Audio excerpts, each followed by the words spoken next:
Rajendra Nagar GHMC circle deputy commissioner Ravikumar circle పరిధిలోని ఓ hotel యాజమాని వద్ద hotel నిబంధనలకు విరుద్ధంగా నిర్వహిస్తున్నామని మీ హోటల్ వద్దకు రావద్దు అంటే 5 లక్షలు లంచం ఇవ్వాలని డిమాండ్ చేస్తూ వేధిస్తున్నాడని ఏసీబీ అధికారులకు ఆశ్రయించారు. వనస్థలిపురంలో తన నివాసంలో కూడా అధికారులు తనిఖీలు చేస్తున్నారు. కేసు నమోదు చేసిన అధికారులు విచారణ పూర్తయిన తర్వాత రిమాండ్కు తరలిస్తామన్నారు.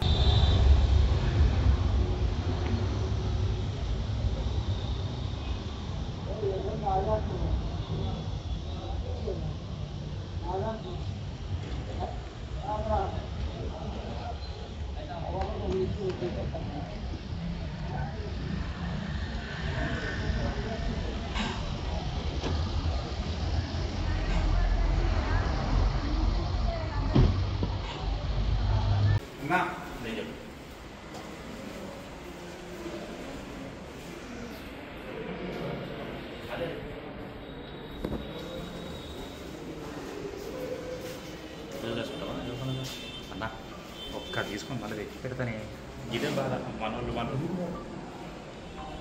ఓకేనా వీడియో తీసుకుంటావా వీడియోనే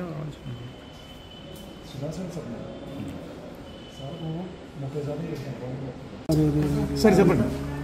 నేను ACB DSP Srinivas Reddy city range. మాకు ఇక్కడ డిప్యూటీ కమిషనర్ రాజేంద్ర నగర్ రవికుమార్ గారి పైన ఒక ఫుడ్ కోర్టుకు సంబంధించి వాళ్ళను ఇబ్బంది పెడుతూ 5 లక్షల రూపాయలు డిమాండ్ చేసినది కంప్లైంట్ వస్తే మేము వెరిఫై చేసాము. ప్లాన్ చేసి తీసుకురావడం జరిగింది. తీసుకొచ్చిన తర్వాత కంప్లైంట్ లోపలికి వెళ్ళి ఆయనతో మాట్లాడిన తర్వాత ఆయనకు డబ్బులు ఇచ్చాడు. 2 లక్షల డబ్బులు ఇవ్వగానే ఆయన తీసుకోవడం జరిగింది. తీసుకొని బయటకు వస్తుంటే మేము పట్టుకున్నాము. ఎందుకు తీసుకున్నావు డబ్బులు అని చెప్పేసి అంటే అతను ఏమి సమాధానం చెప్పలేదు. ఈ విధంగా పబ్లిక్ని ఇబ్బంది పెట్టుకుంటూ డబ్బులు తీసుకుంటున్న అవినీతి అధికారులు ఎవరున్నా కానీ వాళ్ళ గురించి మాకు సమాచారం ఇవ్వాల్సిందిగా ప్రజలందరికీ తెలియజేస్తున్నాను. 1064 అనేది టోల్ ఫ్రీ నెంబర్ ఉంటుంది. ఎవరైనా కానీ ఆ 1064 నెంబర్కి కాంటాక్ట్ చేస్తే తెలంగాణ మొత్తంలో ఏ రేంజ్కి సంబంధించిందైనా కానీ వాళ్ళు కరెక్ట్ చేస్తారు. మేము డిఎస్పీతో మాట్లాడతాము. వెంటనే యాక్షన్ తీసుకోవడం జరుగుతుంది. సార్ రవికుమార్ ఎందుకు డబ్బులు డిమాండ్ చేశాడు? అసలు ఈయన మోటివ్ ఏంటంటే ఏముంది సార్? యాక్చువల్గా ఒక ఫుడ్ కోర్టులో ఏదో ఇర్రెగ్యులారిటీస్ ఉన్నాయని చెప్పేసి అతన్ని పిలిపించి సతాయిస్తున్నాడు. ఆయనతో పాటు ఆయన మాటలు ఏంటంటే నాకు కొన్ని డబ్బులు మీడియా వాళ్ళు కూడా అడుగుతున్నారు, మీడియా వాళ్ళకు కూడా ఇవ్వాలని మీడియాను అడ్డం పెట్టుకొని ఆయన డబ్బులు అడుగుతున్నారు అనేది మాకు తెలిసింది.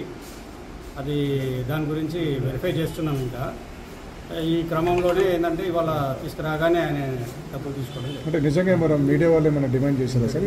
అది వెరిఫై చేయాలి. డీసీ ఒక్కరే ఉన్నారు, ఇంకోరు ఉన్నారా సార్? డీసీ ఒక్కరే. సార్ ఎంత డిమాండ్ చేసిండు, ఎంత ఇచ్చారు? 5 లక్షలు డిమాండ్ చేశాడు. ఇవాళ ఆయన దగ్గర 5 లక్షలు వెళ్ళలేదు.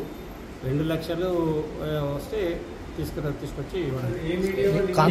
ఏ మీడియా పేరు చెప్పింది సార్? వెరిఫై చేసిన తర్వాత నేను ఏ మీడియా పేరు చెప్పింది సార్? వెరిఫై చేసినాక తెలుస్తుంది అంటున్నాడు ఆయన.